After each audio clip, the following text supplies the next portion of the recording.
एक बार एक नगर के राजा के यहाँ पुत्र पैदा हुआ। इस खुशी में राजा ने पूरे नगर में घोषणा करवा दी कि कल पूरी जनता के लिए राज दरबार खोल दिया जाएगा। जो व्यक्ति सुबह आकर सबसे पहले जिस चीज़ को हाथ लगाएगा वो उसी की हो जाएगी। पूरे राज्य में खुशी का माहौल छा गया। सारे लोग खुशी से फूले न समा रहे थे। कोई कह रहा था कि मैं तो सोने के कलश पर हाथ लगाऊंगा। किसी को घोड़े का शौक था तो वो बोल रहा था घोड़े को हाथ लगाऊंगा। इसी तरह सारे लोग रात भर यही सोचते रहे कि सुबह वो किस किस चीज़ को सबसे पहले हाथ लगाएंगे।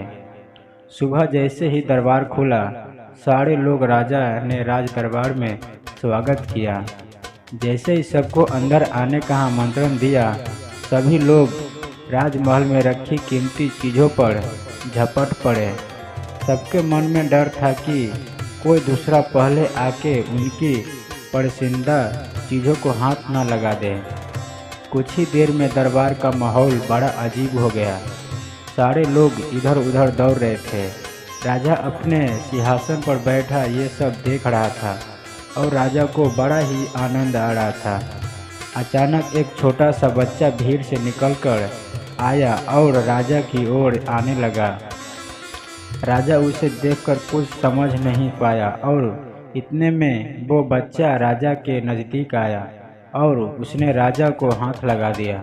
अब राजा उसका हो चुका था, तो इस तरह राजा की हर चीज़ उसकी हो गई।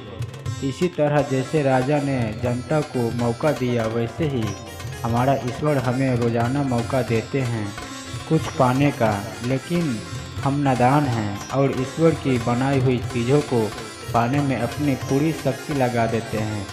किसी को गाड़ी चाहिए तो किसी को बंगला, किसी को पैसा तो किसी को शान शौकत।